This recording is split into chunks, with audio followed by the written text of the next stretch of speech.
Cyrus was run by Joe Boyd.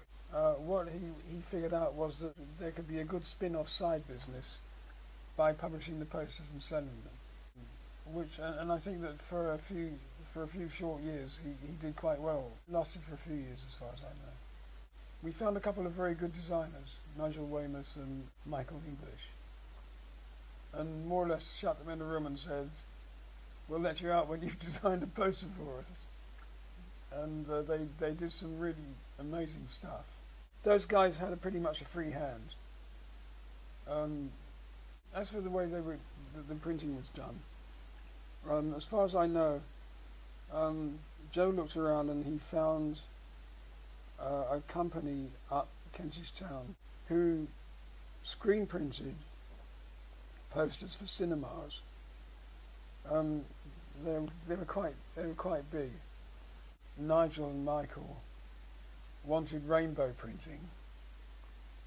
They were able to do it. What rainbow printing is when you're normally doing conventional screen printing, you have your squeegee there, and you put a line of ink of the right colour along the squeegee, and then you print it one at a time.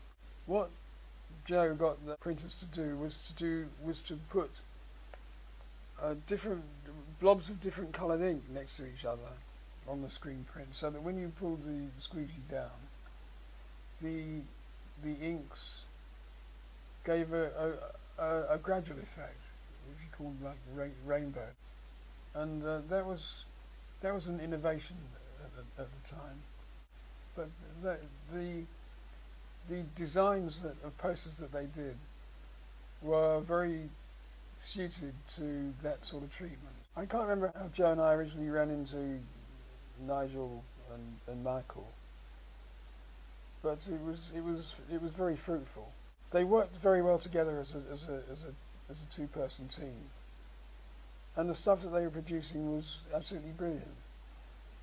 They weren't the only people producing good posters. There was an Australian called Martin Sharp who worked with a photographer called Bob Whitaker, and Sharp and Whitaker produced some really good posters. There's one very well known one of Jimi Hendrix in profile I think with his Red Indian headdress. I think that's one of Martin Sharp's.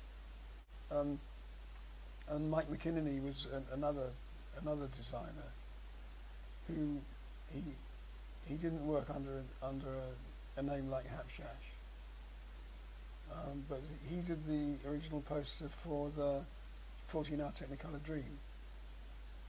If you look at the way Oz was treated graphically, the printing was absolutely amazing. So much so that sometimes you couldn't read the text at all. But it was the multicoloured litho printing. It was very exciting seeing what Oz was doing, because they developed it to almost like it was another medium. Oz was a very important contributor to the graphic culture. I was a student at Cambridge, and on my graduation day in 1958, my godfather, he gave me a camera, a little viewfinder camera, and I'd never taken any pictures before, and I started to get interested in photography, black and white.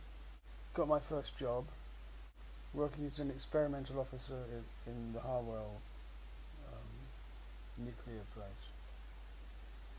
And I had spare time, and well, when you're young, you're vigorous.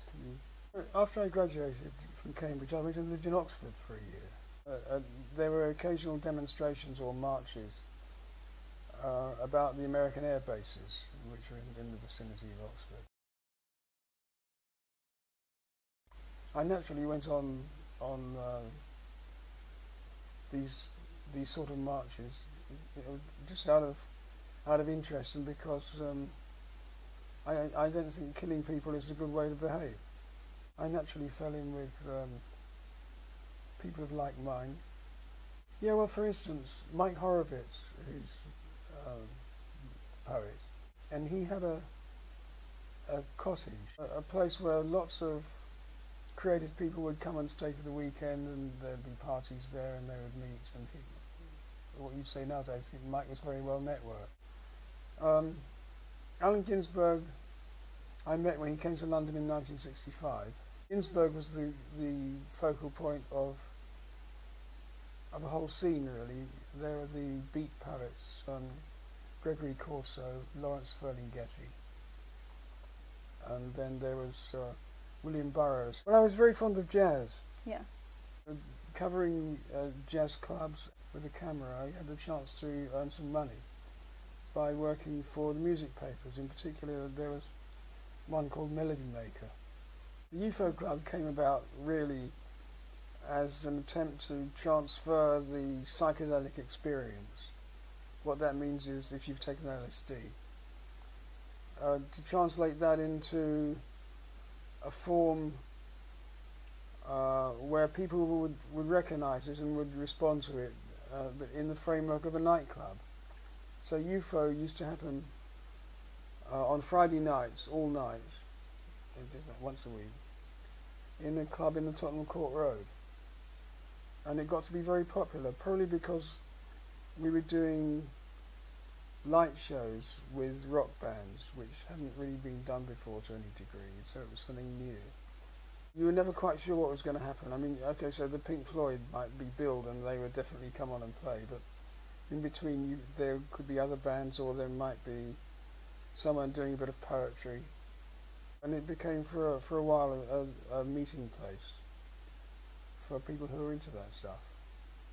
The underground generation, perhaps you call it. And it lasted about 8 or 9 months. And then it got to be more popular, and they had to move it to the Roundhouse. It came to its natural end about 9 months after it started. Sure. But it left a strong impression. Boyd was in the music business anyway. Everybody knew one musician or another. It wasn't like there was a big barrier. Joe was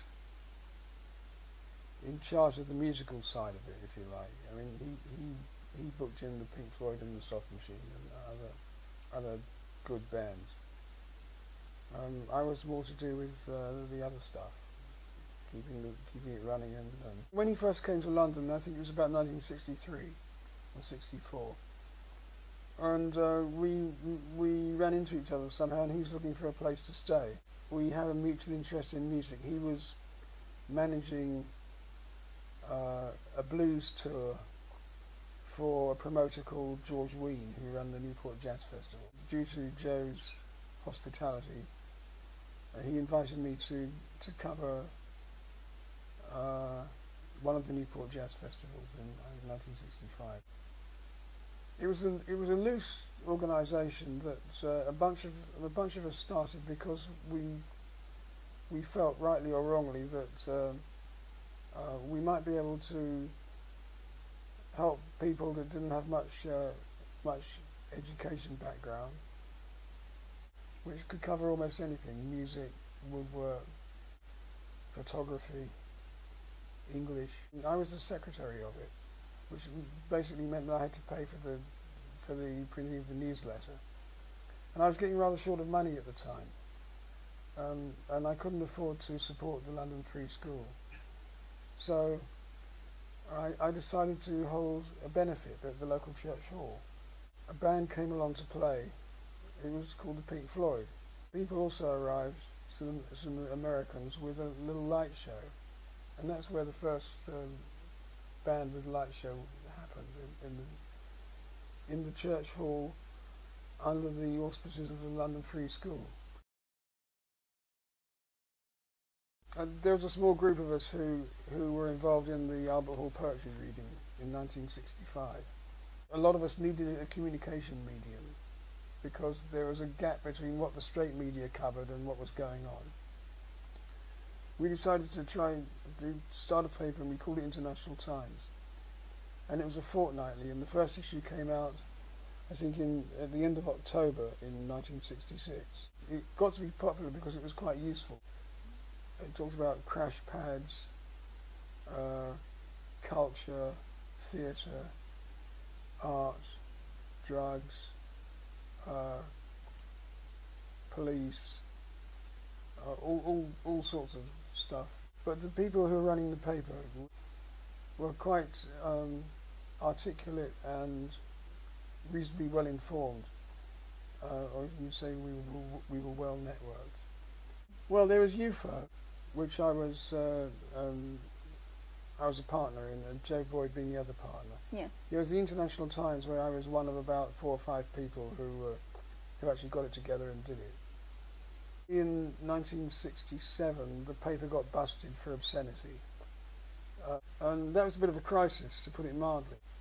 One of the things that I did was to help organise a very large event, a free speech event, at the Alexandra Palace, which was called the 14-Hour Technicolor Dream. And the purpose of that was to raise money to pay for the legal costs of the IT court case. We held a series of benefits, I think probably weekly, probably on Friday nights, in the church hall where the London Free School would meet. And it got to be really so popular, there were queues around the block. So Joe Boyd said to me, look, if I can find a club premises in the West End, let's turn this into a West End club and we'll make some money. And I thought that was a good idea. And both of us found this club in the Tottenham Court Road. It was an Irish drinking club with a sprung ballroom floor in the basement. And we rented it once a week, and that's where we started UFO. Well, I think what we wanted and what everybody wants is to make society better. Whether we succeed or not is another question. Well, the profession of groupie was well known from before then. I mean, that was one of the ways that people got to know rock and roll stars, by being groupies. And I'm talking mainly about male rock stars and female groupies. You find something interesting and you go after it.